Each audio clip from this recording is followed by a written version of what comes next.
é isso, né? Eu já fiz a apresentação aqui da segunda metade e eu acho que a gente entra numa das fases mais contraditórias ali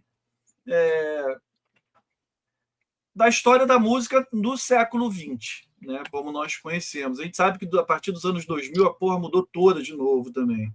Né? Então hoje o papo promete, porque ele é um período que divide opiniões, na minha opinião, e tem gente que ama, tem gente que acha que o rock começou a se perder justamente nessa fase. Então eu quero começar com uma pergunta aqui para os meus queridos amigos, uma pergunta ampla, para a gente entender o espírito da época.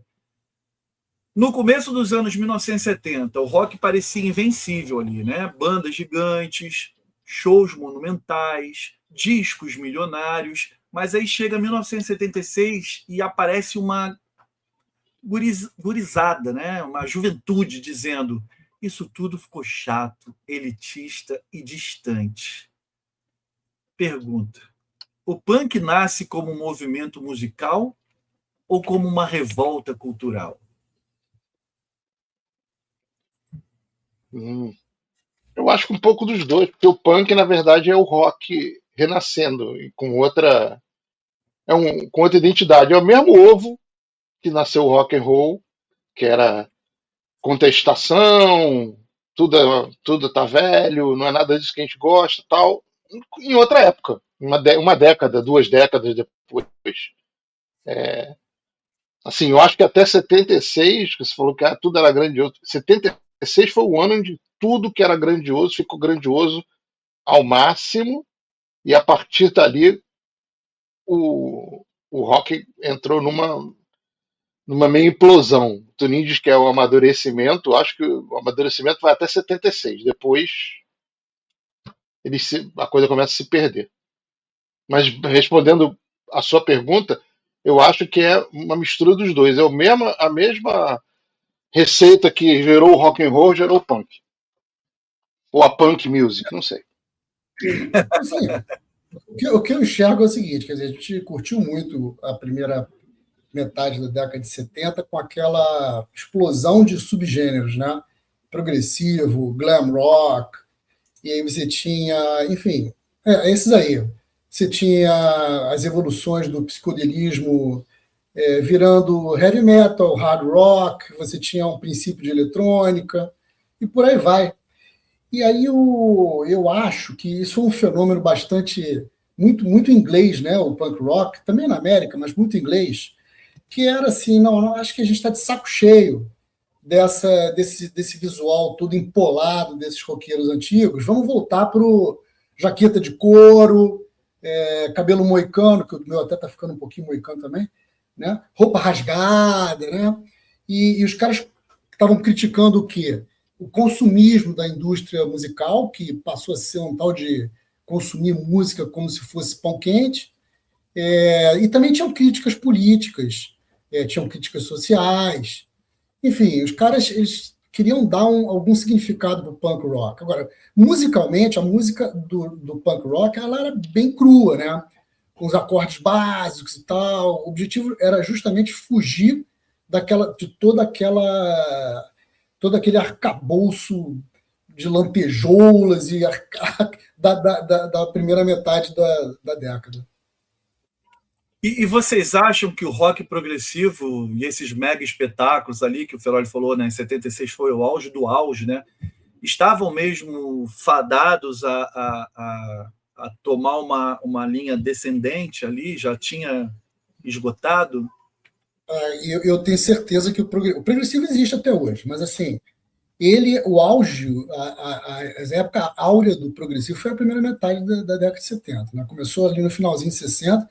Já em 76, 77, as bandas principais já estavam em crise. Né? Os discos já não tinham o mesmo trabalho, a mesma aceitação.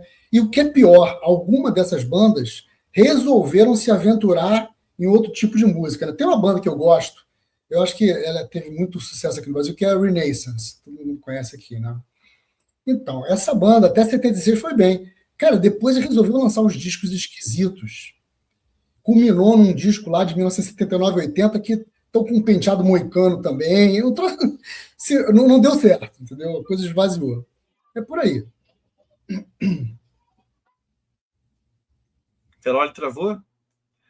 Travou. O Ronaldo está falando algo aqui, acho que eu já li alguma coisa a respeito de John Lennon. Ele está falando que os editores, autores do livro A Balada de John Yoko apontam que a essência do punk já estava contida na canção Well, Well, Well, do John Lennon, do álbum de 1970. Tá difícil aqui. Você está travado, Feroli. Alô? Você congelou a imagem. Cai. Acho que sim, congelou a Câmbio? imagem. Você voltou agora. E agora? Voltei? Estamos te vendo, voltou. Porque o que eu ia falar que o problema do rock progressivo é porque, como ele era uma coisa muito grandiosa, muito. Ai, como é que eu vou dizer que a palavra? Ele era. Megalomaníaca. Muito tinha uma certa soberba, não era soberba musical. Ele era uma coisa muito grandiosa. Então, o que acontece? Era óbvio que ia ter uma hora que essa grandiosidade ia encher um pouco o saco, ia ser meio over, porque tinha muita banda, muita gente fazendo shows gigantescos. Porra, eu lembro de ver na Rede Globo de tarde, tinha um programa de rock, porra, as turnês do Emerson Lake Palmer era um negócio, caminhões e caminhões, tipo Wings Over America, era um negócio, pô, tem uma hora que não vai dar, porque... E eles se levavam, eu tenho um problema com quem se leva muito a sério. E todo cara progressivo, 90% dos artistas se acham o último suprassumo pra quem é velho e não sabe nem o que é suprassumo, é a última bala do pacote. Porra, eles são os caras. Suprassumo não é aquela balinha que a gente comprava pra Então teve uma hora que... Sabor limão. Exatamente. Sabor limão. Então Fernando, é isso, eles achavam o máximo. Você quer se indispor com os fãs de música progressiva? A hora é essa. Não, eu gosto de música progressiva, só que eu acho que é o seguinte, ficou over. E ficou uma coisa que não é uma coisa para massa, mas se transformou em um momento em coisa. Só que aí depois a massa viu que mas não é bem para todo mundo, não é bem para mim. Ficou um nicho. O rock progressivo é um nicho, um subgênero do rock. Sim, Feroli, você está travando muito. Dá uma reiniciada e fecha tudo que está aberto. Eu vou reiniciar aqui. Você tem muita coisa aberta, vai fechando aí. E eu dar um salve aqui para a galera, o Rodrigo que acabou de chegar também, o Márcio Santos. Sejam todos muito bem-vindos. E, Toninho, eu acho que tem aquela coisa também do rock. Chegou num momento que ele ficou nessa coisa, não digo nem megalomaníaca, também pode ser usado o termo, mas sofisticado demais para a juventude. Sabe aquela coisa do rock and roll do moleque adolescente que chama um amigo para tocar e tal, e eles começam a fazer som ali na garagem? O rock já estava, sabe, você tinha que passar não sei quantos anos estudando instrumento. Olha só, o rock já no meados da década de 70 já não era mais coisa de juvenil, entendeu? Quem consumia o rock já eram as pessoas adultas, cara. Então, você pode ver assim, e o rock tá lá. Na primeira fase do rock era só criançada mesmo. Década de 60, aí você tinha ali os teenagers também, bababá. Foi evoluindo, cara. No meio da década de 70 já era muito adulto. Foi o que a gente falou na live anterior. Não tocava mais nos quartos das pessoas, tocava na sala.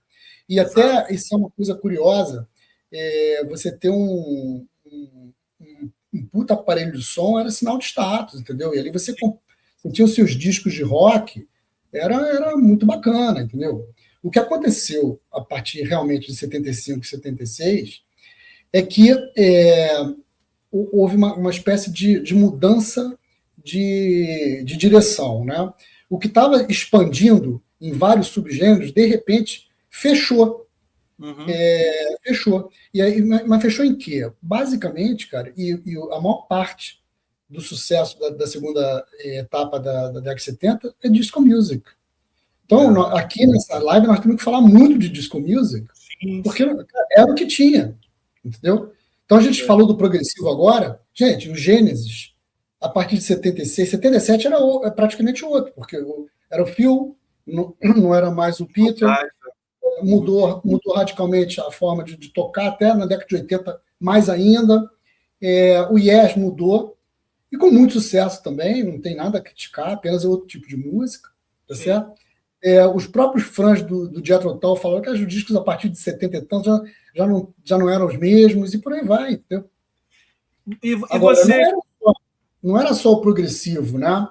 O glitter rock praticamente acabou, né? Por quê? O rock tinha o glitter, mas a disco também tinha o glitter dela, né? A disco iniciou com um movimento, na época era assim, era um movimento variado, entendeu? Era mais aquele submundo ali de Nova York, submundo com aspas, assim, né? Da galera dos negros, dos gays e tudo, né?